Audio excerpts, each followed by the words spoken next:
Whilst it is optimal, I know calorie counting isn't for everyone.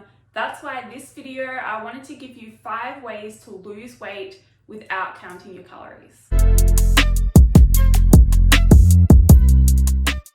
Hello, welcome back to my channel. My name is Jody and I help you change your beliefs so you can change your body, your health, and your life. So this video, I want to give you 5 simple things you can change to your current diet to help you lose weight without having to count your calories. I do want to say though, I highly recommend spending a week, like just a week, including weekdays and weekends, counting your calories. So you don't even have to aim for a target, just weigh out your food or estimate it as best as you can. But I do recommend weighing it because often eyeballing and what we think looks like 100 grams is not 100 grams at all. So weighing out your food and just logging it in a food diary for a week, and that will give you an average calorie intake for that week. Now, you don't have to continue tracking calories, even though I really do believe it is optimal, but this will it will give you a good insight into how much you're currently eating and what one of these strategies I'm going to give you will work best for you, because these 5 things I'm going to go over, they might not work for you if you're someone that is already kind of doing them. Like, we'll get into it. So the first way you can lose weight without counting your calories is to get rid of all the snacks that you're eating. Now, this is where having that awareness around what you actually are currently eating is going to help you determine whether this is going to be a good strategy for you. Because ultimately you should choose something that isn't going to completely disrupt your current diet, because you want to be able to stick to it long enough to actually lose weight. And when it comes to weight loss, you need to create a calorie deficit. That is all. You don't need to eat specific foods or cut out carbs or cut out anything in particular. You just need to create a deficit. So all these strategies are going to help you create that calorie deficit without you having to do it yourself in a numerical way and track that and try and hit that target. So if you're someone that already only has 2 meals a day and you don't snack, obviously this isn't going to help you create a deficit.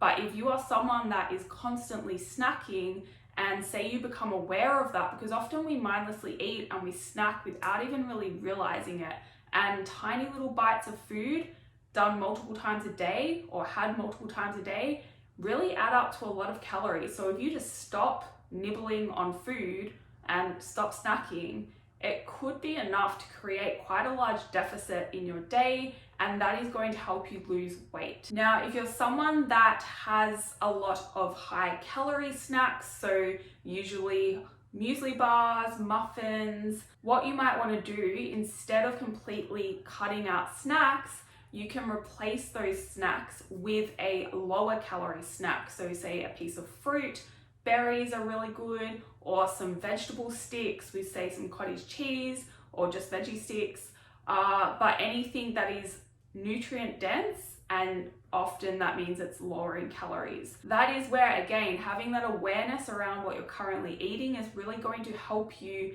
determine which of these is going to be most appropriate for you.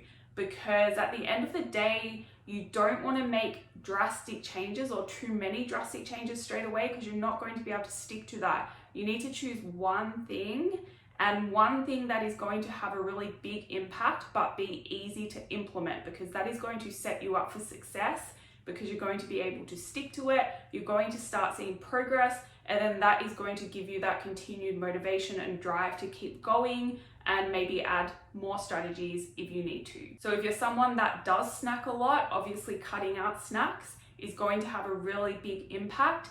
If you find that your snacks are adding up to like 1,000 calories a day, maybe you can keep some of them. Like ideally you want to create around a 300 to 500 calorie deficit a day, just depending on you as a person and what your body weight is, what your goal is, and a number of things. So that is a very generalized estimate there, but if you can aim for around a 300 to 500 calorie a day deficit, that is going to help you lose weight at a pretty good rate. So the next strategy to help you lose weight without counting calories is to cut out all your drinks.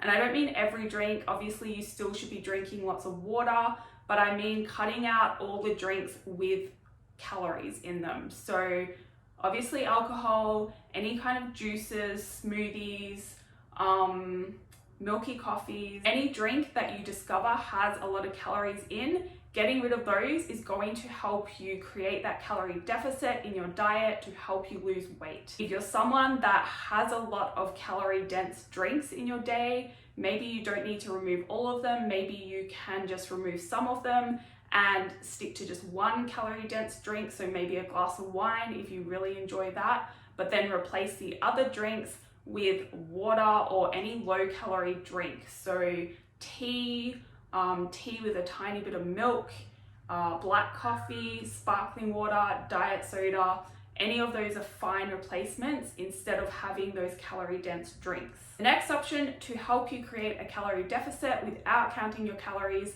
for weight loss is to reduce your starchy carb intake. And I want to emphasize the word reduce. I don't mean cut out carbs altogether, I mean reduce the portion size, because protein is going to be really important to keep in your diet.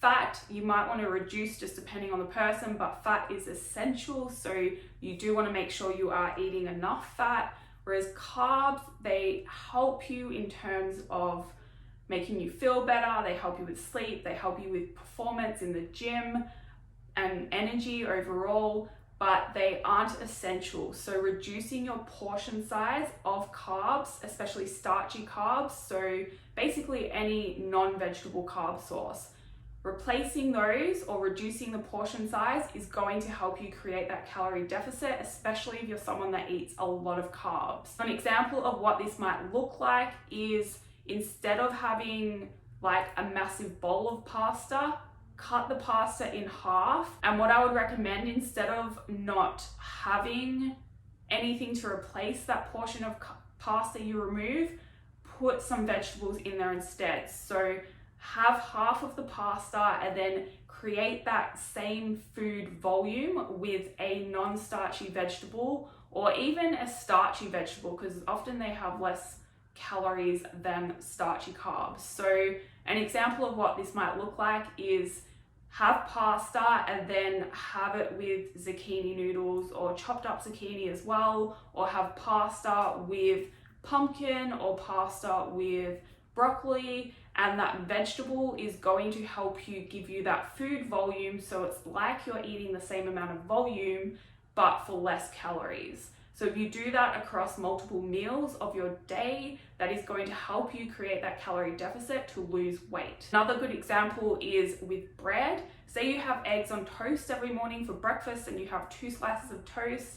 Instead of having 2, have 1 slice of toast and have the other egg on some spinach or mushrooms, or just have it by itself. But get rid of that 1 slice, keep the other slice so you still get to enjoy it, because that's going to help you stick to this for longer, and then you're going to lose weight at the same time. The next way you can lose weight without counting your calories is to skip breakfast.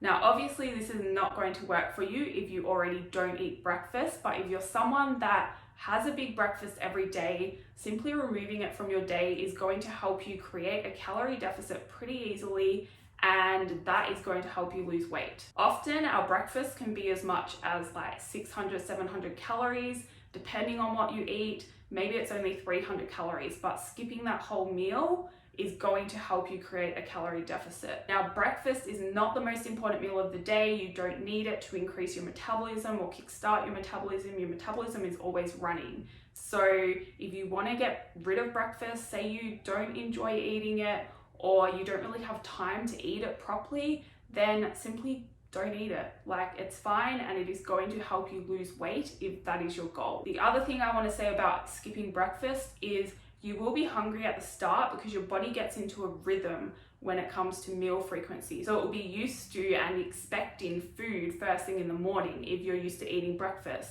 But after about a week or 2 of not eating breakfast, you're going to get used to that, and your body will start expecting food later on, so the hunger won't be as bad. The last change you can make to your current diet to help you lose weight without counting calories is to stop adding extras to everything.